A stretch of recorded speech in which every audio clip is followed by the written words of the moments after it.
We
welcome you to another live edition of the Sports Box, brought to you by our friends at CrowdPlay.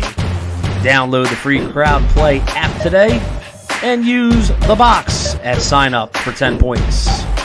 And here we go. What is going on? We got another great episode here of Baseline Jumper. Thanks for everybody for joining. Myself, Paul Allen, along with the Tony Quigley. Tony, what's up, man? Paulie, what's going on, buddy? How you been? We're still alive. We're good. Still got some basketball to talk about. Another couple of weeks. So, real quick before we jump. Last week, unfortunately, we didn't have a show. We had some more important stuff, I guess, to talk about. Yeah. So we missed the whole Brett Brown exodus of Philly, and we got a lot to talk about tonight. Obviously, before we jump in, make sure you guys go out and give us a like, follow, and share on all of the socials: Facebook, Instagram, Twitter at the Sports Box Show, YouTube. You can go back and rewatch all the videos. Just search on there, the Sports Box Show, and our sponsors at CrowdPlay. CrowdPlay, a free app you guys can go on, download on the Google Play or Apple Store. Make sure you guys get in there. You go win cash prizes just by answering live sports questions. Pretty sweet app. If you guys have not checked it out, make sure you jump on there. That's CrowdPlay right up at the top hand corner of the screen if you need to know how to spell that. Like you said, we got bounced out last week. We had a lot of things going on in the sports world and a couple other shows. It seemed a little bit better, but gives us more to talk about today. Still only one short hour, but jumping right in for all of the local people. You had kind of already mentioned it with the Philadelphia 76ers, both of our respective teams firing Brett Brown, which has seemed about a year or two overdue. Definitely at least a year. But your initial reaction on the firing, I think it goes unsaid, but a week later, it's a little difficult to have an initial reaction. But the thing is, it wasn't a year too late. It was at least 2 years too late. When you gave Brett Brown that power before the draft, after Hinkie left and after the whole Burner, Gay, Colangelo kind of bullshit, Brett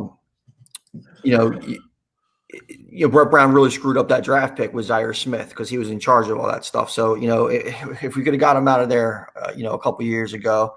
Everybody, the whole internet blew up the other day, because Jimmy Butler went off for 40 points. And of course, everybody's in Philly is like, hey, why isn't he here? You know what I'm saying? Yeah, I mean, I was kind of one of them, and my take on that wasn't even necessarily the play on the court. It was just watching him in that moment, and just like he just looked like a Philly guy. Just the talk shit, get it done. Everything about his tenacity on the court is what sparked my comment I had on outside the box or whatever. Yeah.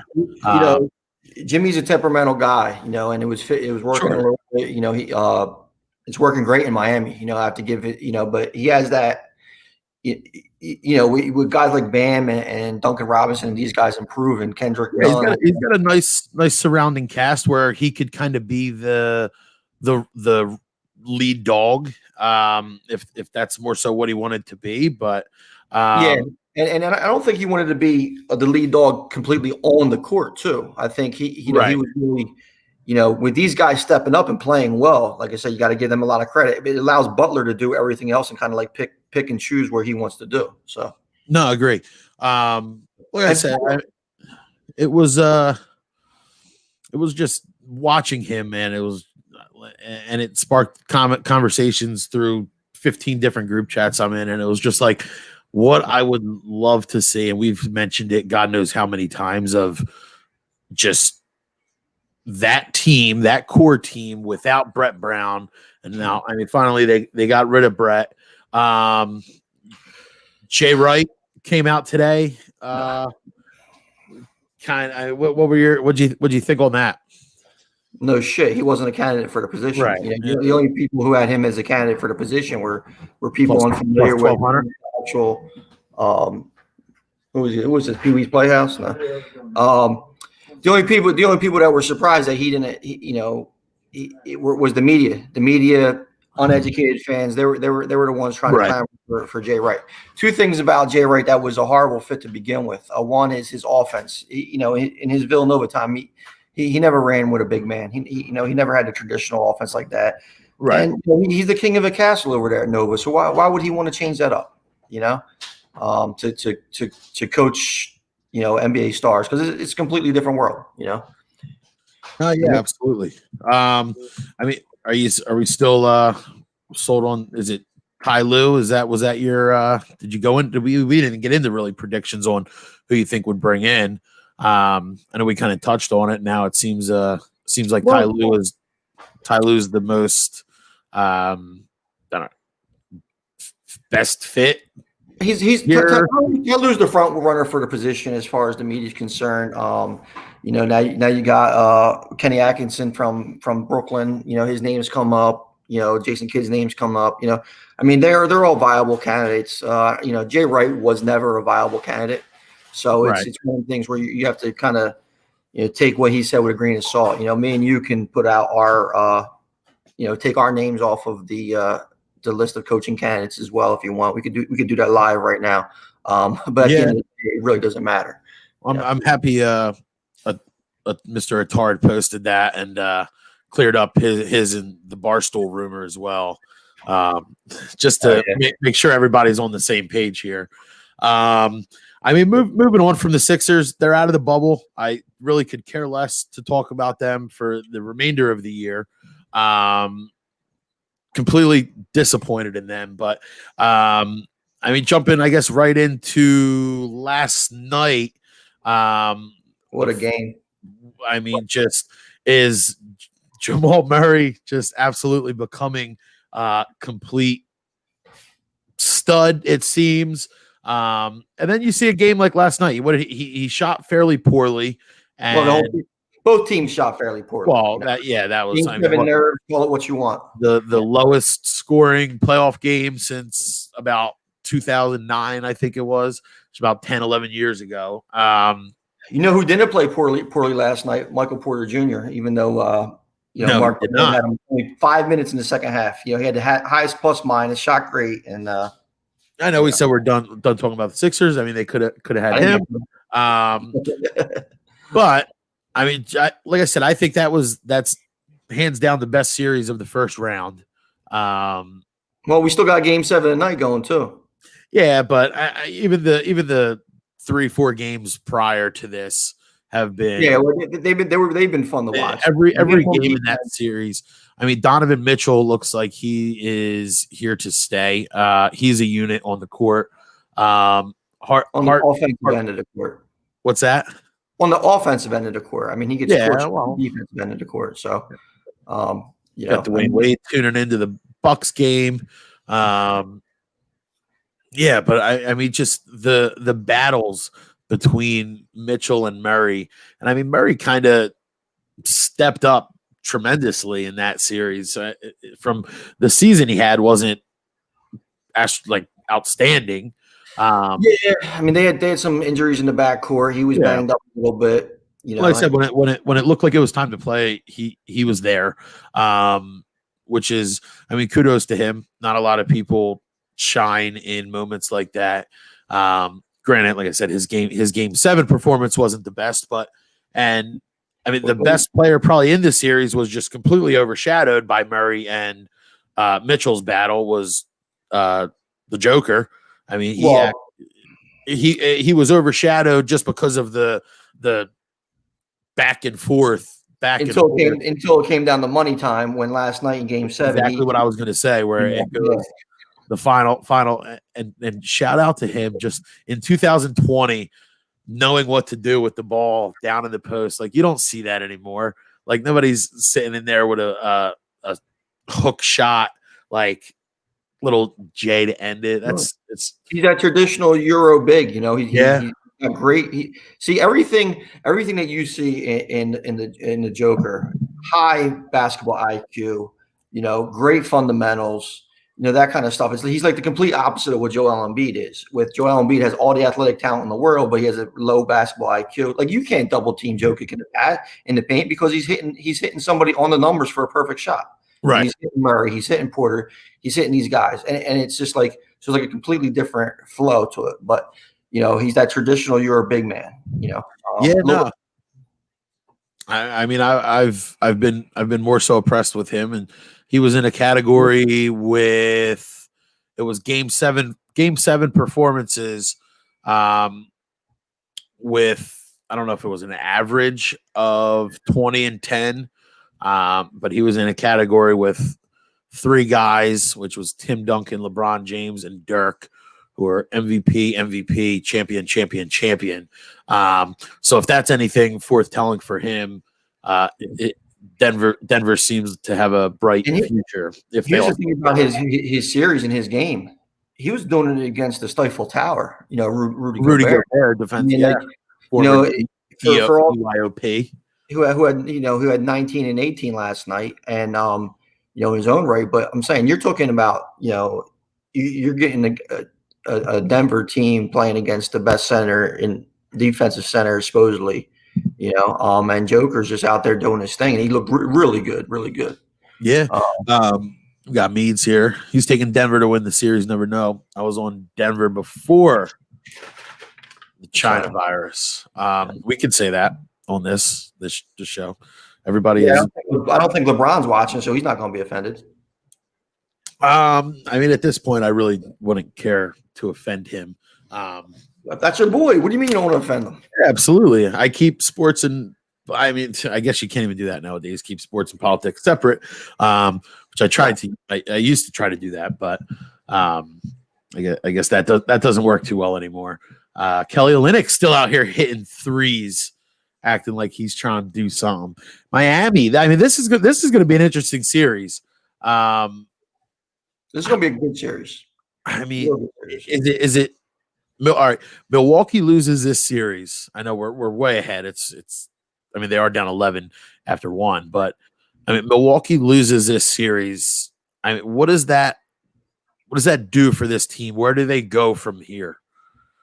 Milwaukee, like they go back into irrelevance. This Miami team is a very tough matchup for them. I mean, they have the guys. I mean, before last game, I mean, in game 1, Bam Adebayo took it right to Giannis. Right at him a couple of times, and Giannis shrunk a little bit.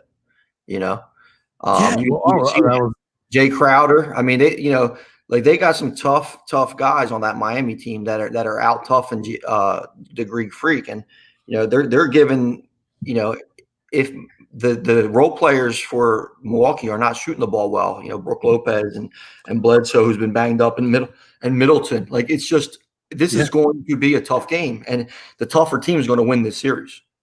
Agreed. The Meads just put up nothing political. We got another question here. I can't. Oh, my bad. Giannis. I was just going to bring that up with Giannis. He's a free agent. Is it next year? Yeah, Giannis, free agent next year. I mean, they have to win to keep him in a market like Milwaukee. I don't. As much as he says how much he loves being there, I mean, a lot of these guys want to win. There's not too many Damian Lillards that will just consistently get bounced out of the playoffs.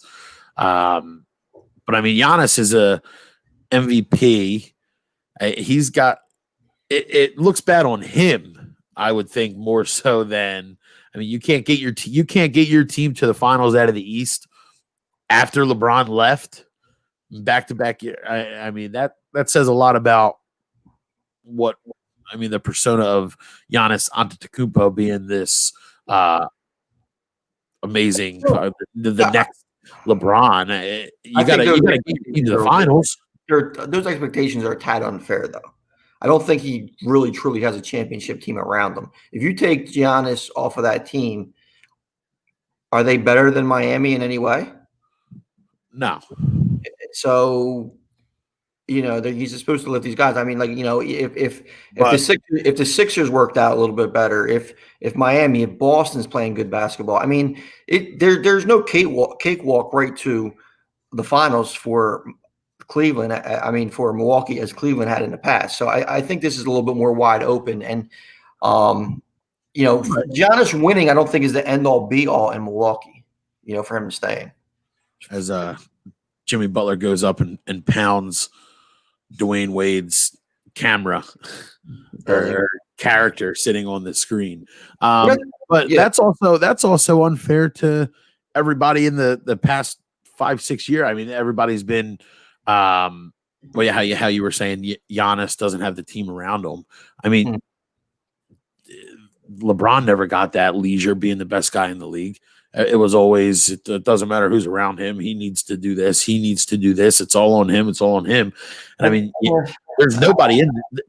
I'm saying this year, last year, you lost to Kawhi, and the now champion. But I mean, this year, if you can't get your team there in this East, he's got bigger fish to fry. And like I said, I don't think he stays.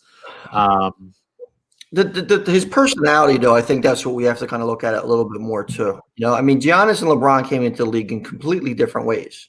When LeBron was in high school, people knew he was going to be one of the all-time greats. And he came in and the expectations were thrusted on him. And I think early in his career, they were a little bit of unfair. And he did have some early success. Now Giannis is a guy who's kind of developed more with a lot less expectations. Right. So I think Giannis, if you kind of seen how he played in the first game, he's more a follower in like wants to listen to his coach and he's not going to kind of take it upon himself to say, hey, this is what we're doing. He doesn't have that type of leadership like LeBron did and some of these other great players, even like a Steph, so like. They asked him about his on-ball defense. Why didn't he go, take Butler and all that kind of stuff the other day? You have to kind of put it in perspective where he's just doing what his coach says. Do you truly believe that?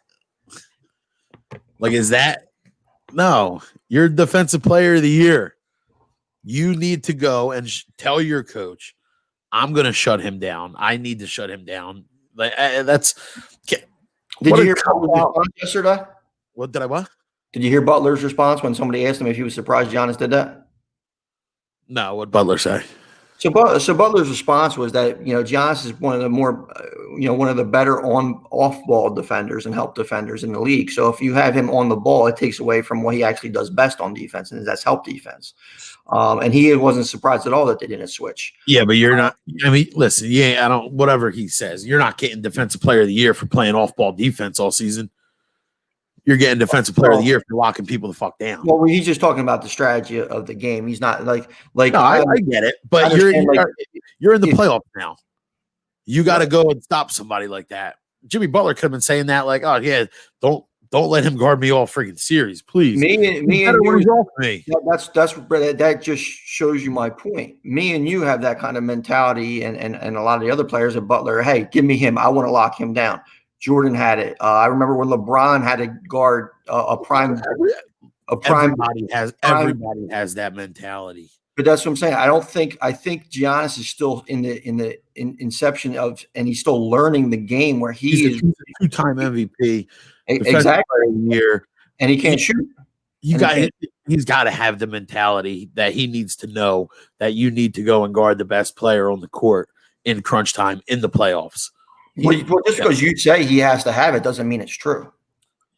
In actuality, right, so hold on. You would actually sit here right now and say that you agree on Giannis not covering Jimmy Butler in the last 5 minutes of the game. Are you? No, I didn't say that at all. Or you think he should? I would prefer him to be on there lock up, and I would prefer to have him to have mentality.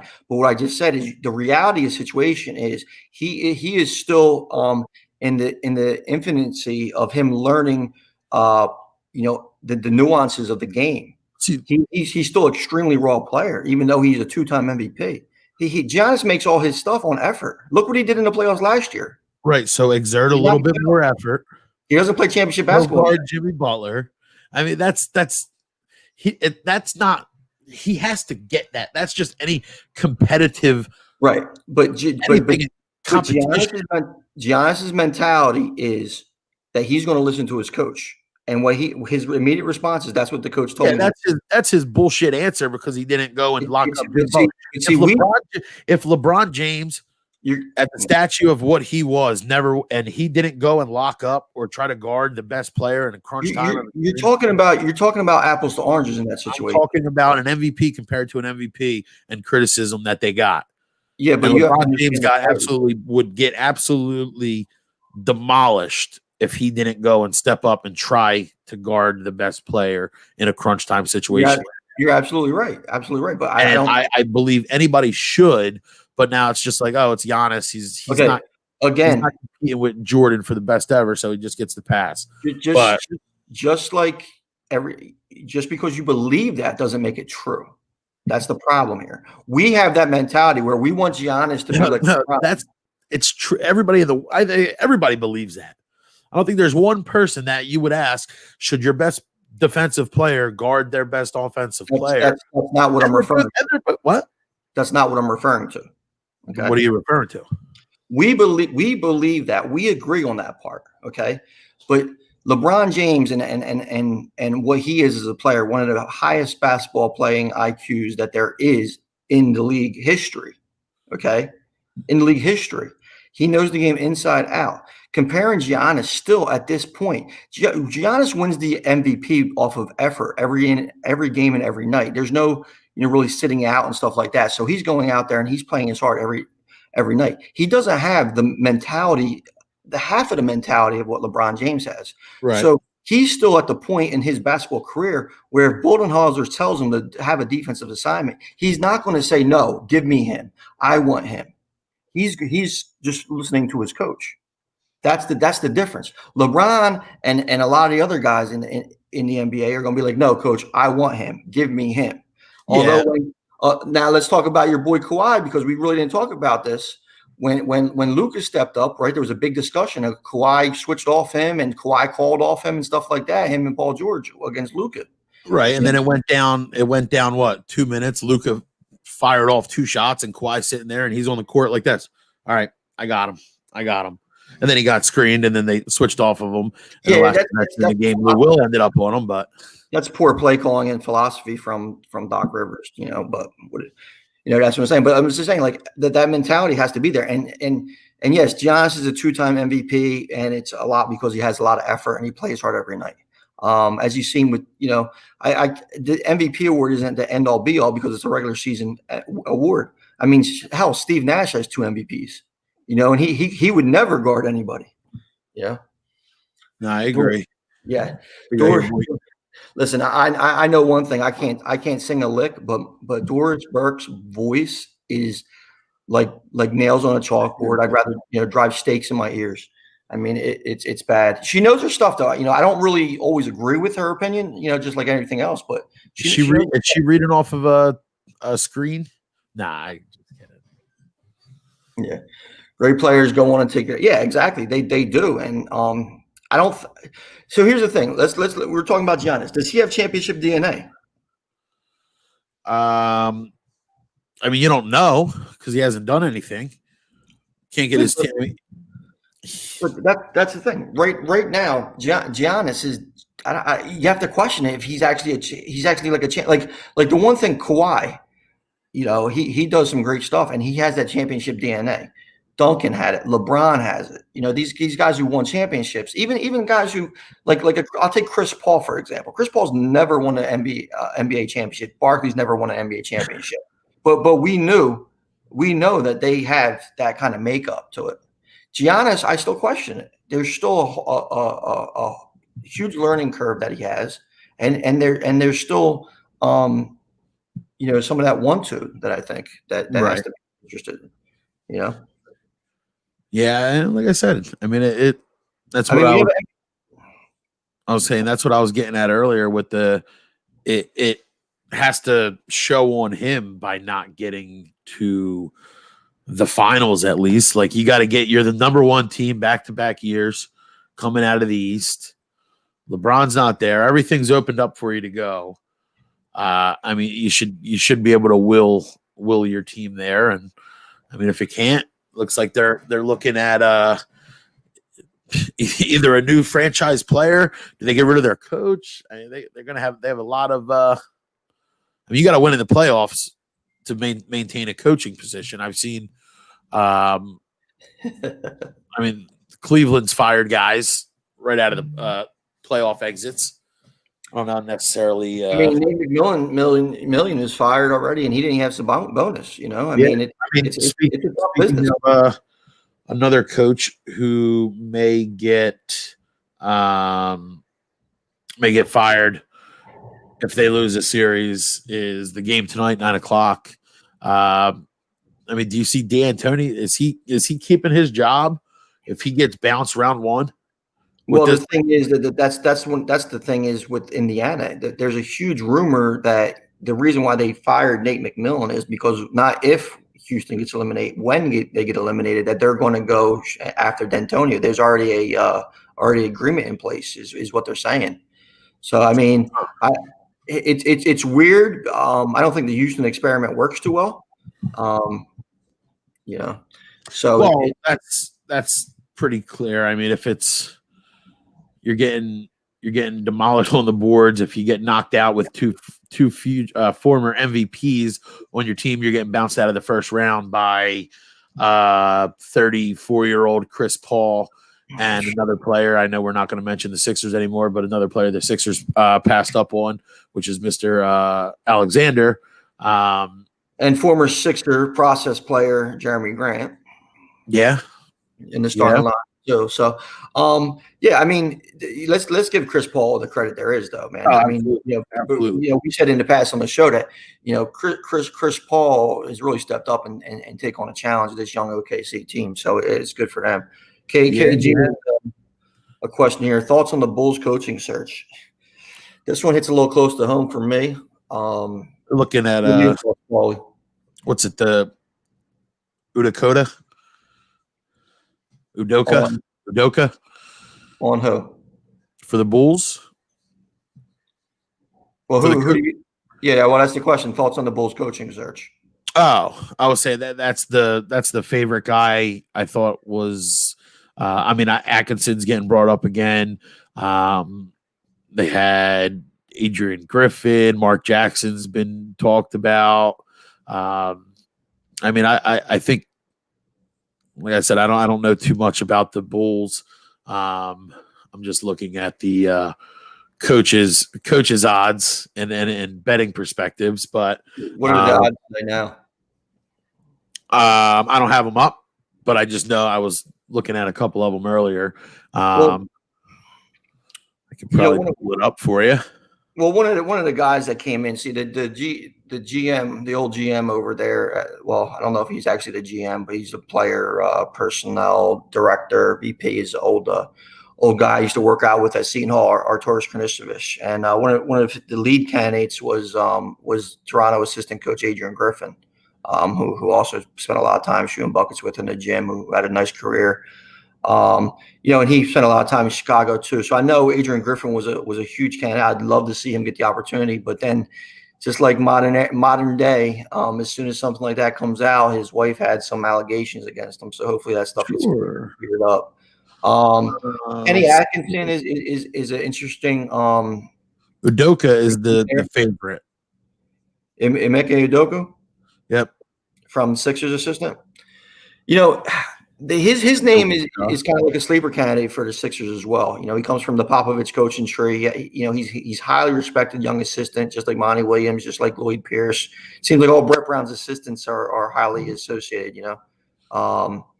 Becky Hammond sitting in there. Becky Hammond has done some really some really good things in the NBA. Everybody that's come across her has been just knocked out impressive. I just don't know if Chicago's the right fit for that.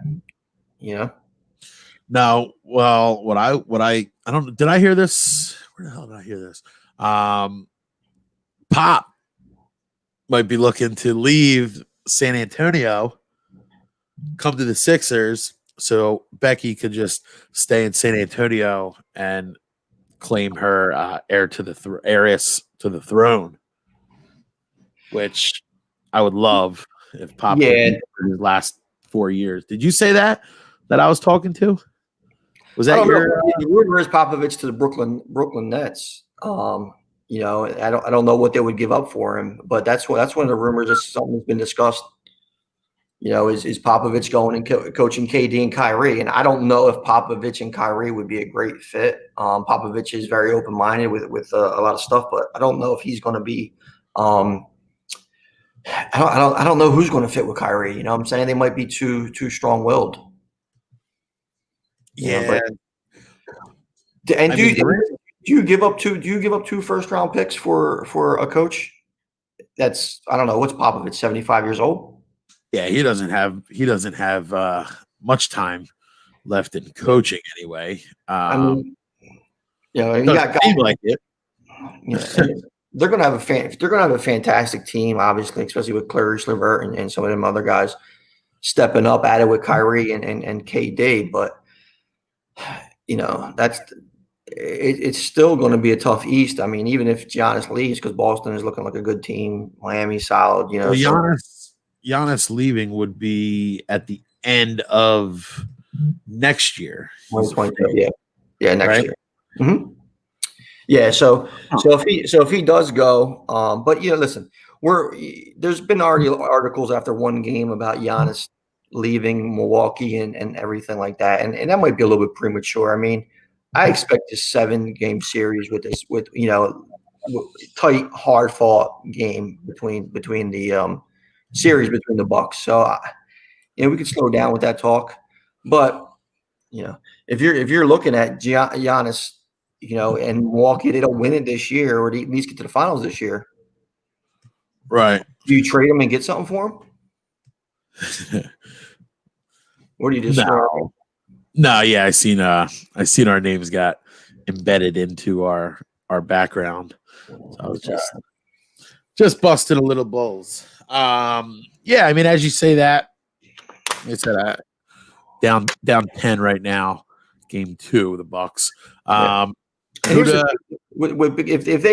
they do drop this game, all right, there's no going back to Milwaukee. I was going to say, there's no. Yeah. Well, technically, they'd be going on the road for 2, but yes, there's no. But if they start in Milwaukee, that they I mean, If they unless started Milwaukee, they probably wouldn't be down 0-2. So right. Well, that's what I was going to say. Unless their virtual fans are so helpful to them and seeing their logo on the court, because that's pretty much about the only thing that you get in today's NBA playoff bubble. Did you see? I mean, now that we're still on Jimmy Butler, did you see what he said about the families today?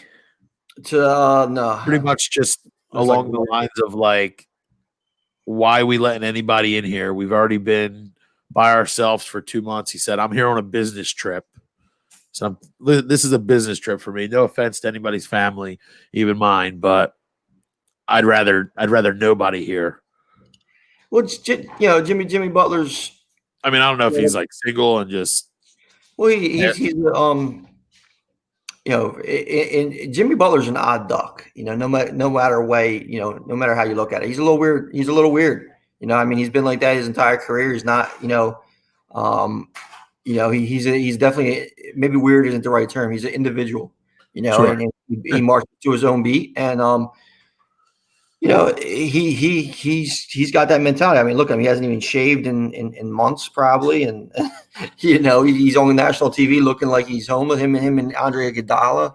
I mean, nothing. That's what he's here. He's not there. He's not there for a fashion show. He's out there still getting buckets right now, flexing on him as he runs down the court. I mean, like I said, I would love if the fucking Heat won this series. I think that would be complete. That'd be something to talk about. But I mean, enough with the Giannis, because he is just looking completely sloppy right now as Andre Iguodala steals the ball, goes down the court. Iguodala looks old as shit as well. He's got the LeBron hairline going. Nothing at all. Who do you got tonight? Game 7, Rockets, Thunder. Well, there was an interesting stat that I've seen today floating around the interwebs, is that Scott Foster has reffed, I guess, last 7 games that the Rockets had in the playoffs when he reffed. They're 0-7. So that's definitely not a good sign. He's actually infamous for that series. I guess it was last year where in that game 7 where Harden seamlessly got fouled more than one time on 3-point shots. Pretty obviously, kind of just let him go. So I don't know. I mean, I would think that the Oklahoma City's defense and the leadership of Chris Paul, they'd have to keep it close to cover. But if Houston gets hot, if Harden starts going off and when Westbrook, who there he is, if Westbrook, can play a little bit under control because he's been banged up. He was horrible the other day. Right. I think Houston might have enough to beat him, but I think that whatever team gets, shoots the ball better. I mean, really, it's kind of like makes it an easy game right there. Sure.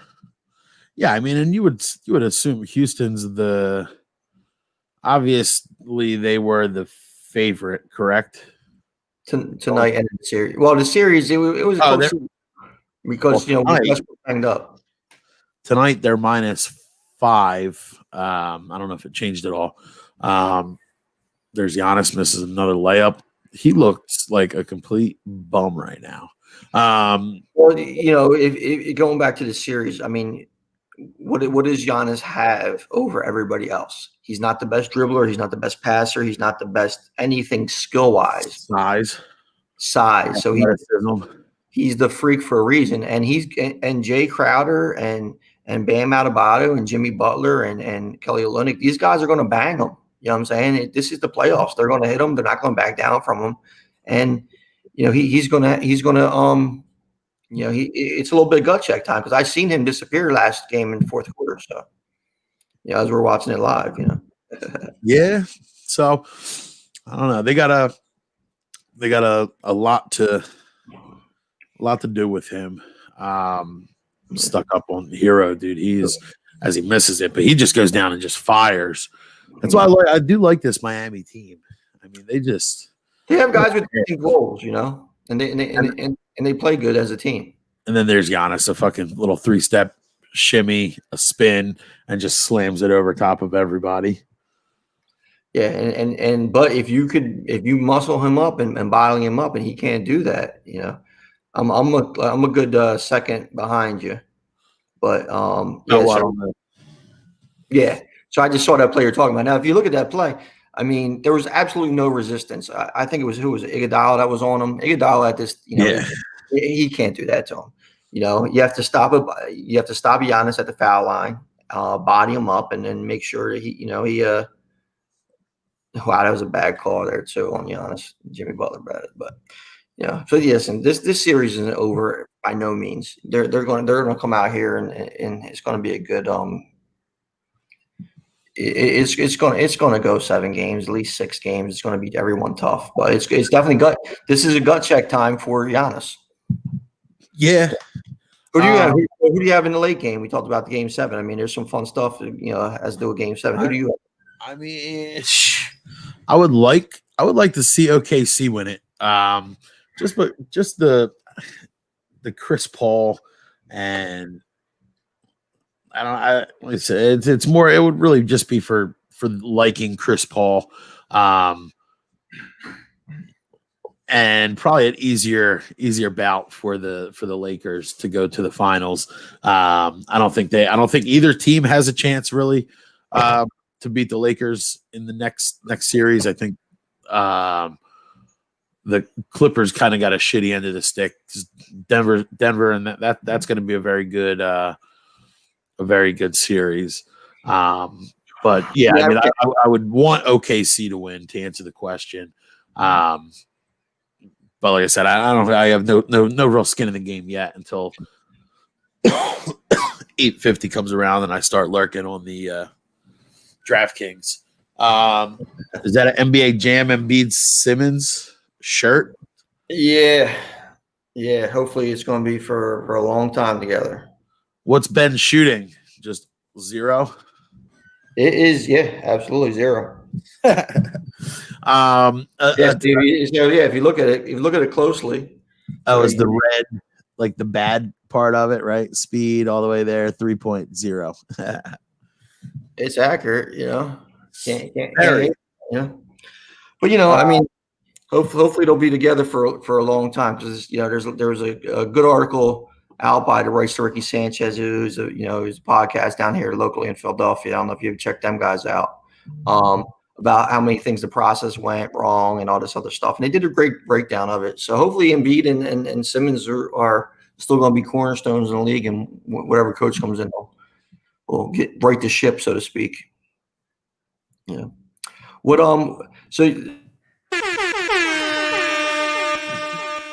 We have breaking news here on the Sports Box. Joel Embiid changed his Twitter name from Joel Dua 180 Embiid to Joel Troll, as in I'm assuming a troll, for what he's been these past couple days online. So he just put a tweet up about 20 minutes ago, and something in regards of life's great, and then another one of but I'm still so unhappy.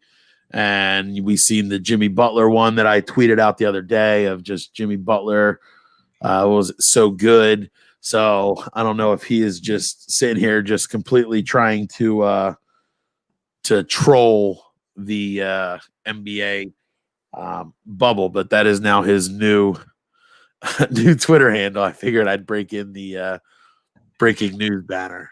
Troel Embiid. Troel, Troel. Yeah, I know. So, I'm looking at it here. If which is kind of funny. The Mountain Dew commercial is great. Yeah, I mean, he has all kinds of fun stuff going on. Let's see. I'm really still unhappy. Jimmy Butler, too good. What if? Process the. Yeah, I mean, he'll probably leave Philly. I don't think that's the case. I mean, nothing. Nothing Philly is. So here we go. Joel Embiid. Yeah. So I mean, nothing that Joel Embiid has done has indication everything leave. He has a good relationship with the city, even though he shushed them, earlier in the year. He had a great great relationship with Butler. I mean, and that was one of the things that we've been saying all along since, I mean, as long as we can even remember, is that there was no true leader on the Sixers for, Right. these young guys to learn from. Yeah, I wish it was Jimmy Butler. Well, Ben, it's crazy because we continuously say, like, I'm done talking about the Sixers for this year, but basketball never stops when you're talking. Constantly go back to him. But I mean, Ben just doesn't. He's not outspoken enough to be the leader. Where it's like Embiid, if he would just act like one, not even act like one. If he would just take the responsibility to be the on-court leader, everything he does off of the court, people in Philly are going to love. But it comes down to personalities, right? So let's break them down into more human terms, right? Joel's the class clown. Okay. Sure. Joel's the class clown. He's the team clown. Those guys are never really leaders in certain terms. He's got it. Right. Then you have Ben, who's the quiet kid. Okay. That's why you need a leader, a veteran that could actually bring them together. And that just hasn't happened. A couple of years ago, they could have got Chris Paul. They bring in right. I would say it would have to be a guy like that. Yeah, and they didn't, and obviously we see what the problem is, because once Jimmy Butler got here, right, Brett Brown didn't want to give him a friggin' inch to be a leader, and JJ Redick, had a good relationship with Joel Embiid, but he's never really been. He's not our leader. I mean, Jimmy Butler. That's where I was going back to. Was just Jimmy Butler is the perfect Philly guy. Everything he does is just he is the Philadelphia leader. He's gritty. He's good. He's tough.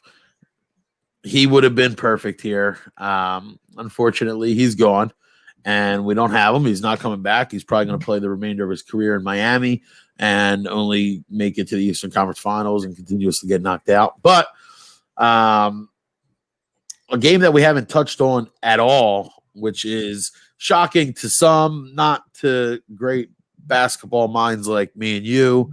Celtics are up 2-0 on Toronto.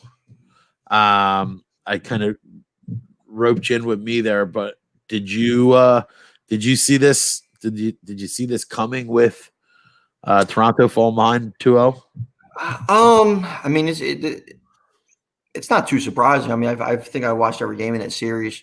The way they played out, I mean, Boston just has a little bit more scores. They're a little bit more complete team right now.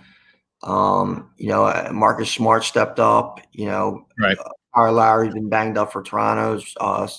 Siakam had a horrible game one. It's still going to be a tough series, but I kind of expect Boston to win this series. Especially how they started with it, but kind of like Giannis, I think Toronto is going to getting a little bit exposed by not having Kawhi. It's a whole different factor when you come into playoffs. And here's the other thing too, like as far as the Sixers are concerned, they just played Boston. Sixers are still a much better team than what Toronto played in the first round. Right. Toronto played a cupcake in the first round, and they, it wasn't always easy, depending on, they and same thing with Milwaukee too. That's why I had Heat in game one. Is they had two very easy first round matchups. Boston has been fighting, and Miami has been fighting. So, Boston came in a little bit more complete, and just stepping up, and they're looking good so far. What do we got? You got alerts going off, boy? Yeah, nothing good. Nothing good? Yep. No Woj bombs. No Woj bombs. All right. I got a fantasy draft in about 10 minutes. Who are you taking? I don't know. I got the 8th pick, and the 9th and 10th have both called and texted me throughout this show. Right. So what are they trying to make some offers, or what? I couldn't tell you what they want. Probably. I mean, I know they're not going to ask me who I'm taking. Which I mean, I guess it doesn't really matter, but I don't want to give them anything because I got guys on the comeback. You know how fantasy works. Those are my. Those are people in the league. 10 people. What's that? 10-person league. This one is, yeah. Yeah. So I mean, listen, fantasy drafts are always fun time. I mean, yeah, you can't give them away because then you might be able to get the guy where you want an 8th pick and then a guy on the wraparound. I'm the rap guy. Yeah, you guys are looking to snipe you. Exactly. See who I'm interested in.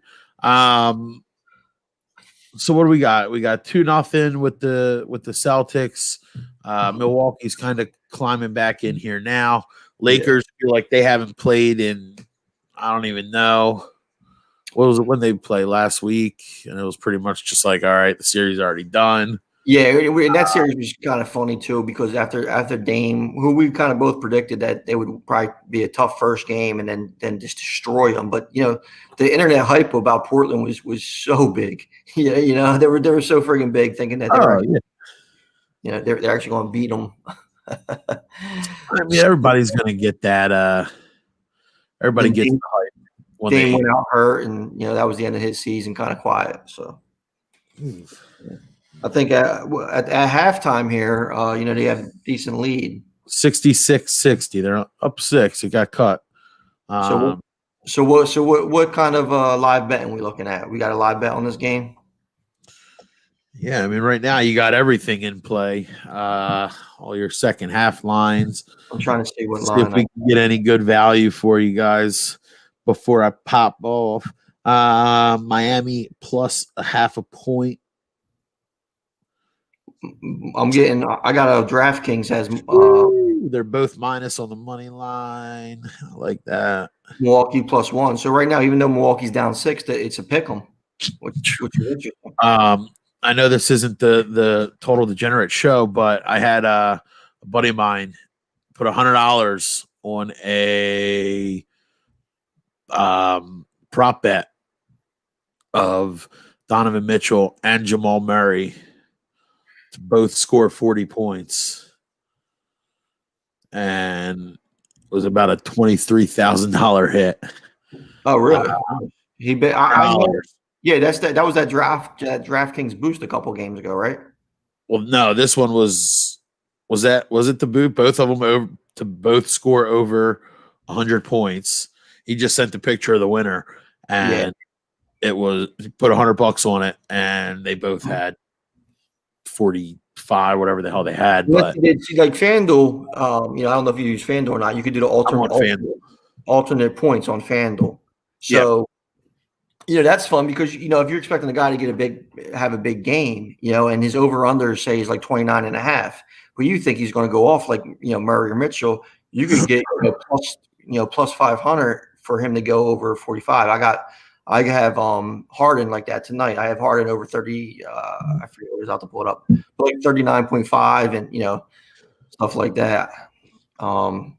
Which adds a nice little wrinkle to it because it's not just like over under. You could actually adjust your odds of how good you think they're going to do. Right. So you go to player props. I'm gonna look at that.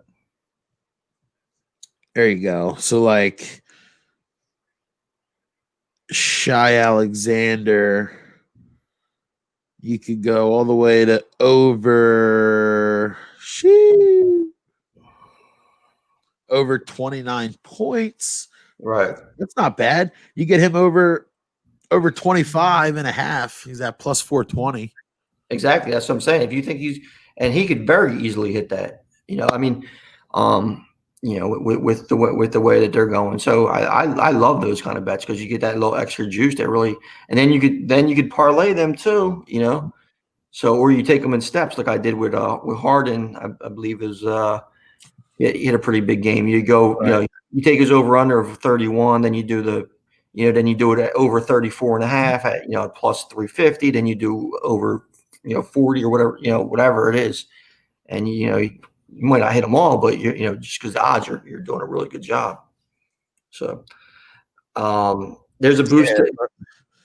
What's the boost today?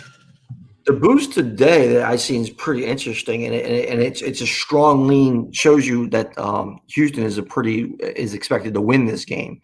Is Chris Paul with a double, okay, which is very feasible.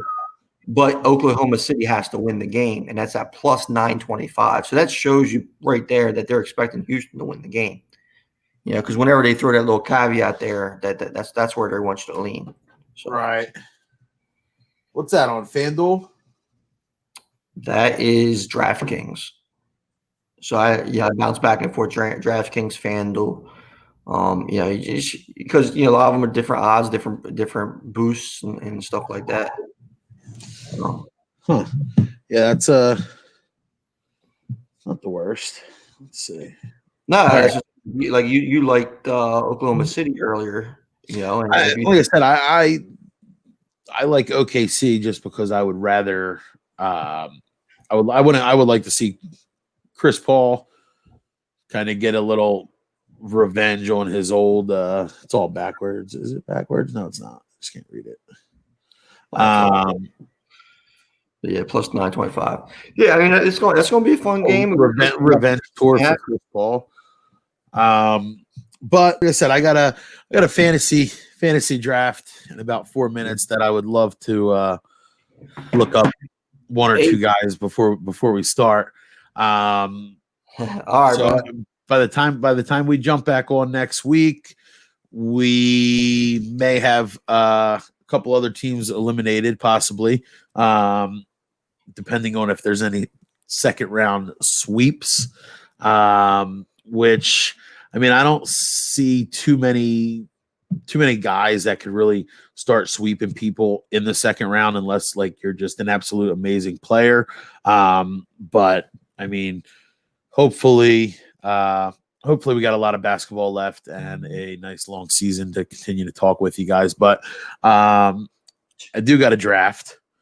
I am about to go live on that in about 4 minutes. So before I go, make sure you guys go follow, share on all of the socials, Facebook, Instagram, Twitter at The Sports Box. What else we got? Outside the Box, our Facebook discussion group. Make sure you guys go on there, give that a like. Send it to all your friends. Let's build this up as big as we possibly can. Appreciate everybody joining in tonight and watching with us. Also, as always, a quick shout out to our sponsors at CrowdPlay. Make sure you guys jump in to your Google or Apple store and download the CrowdPlay app.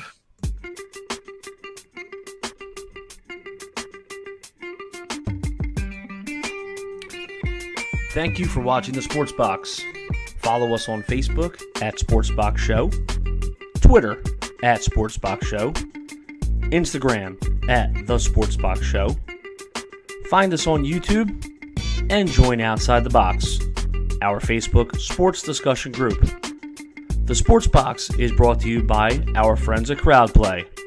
Download the free CrowdPlay app today and use promo code THEBOX at sign up for 10 points. See you next time.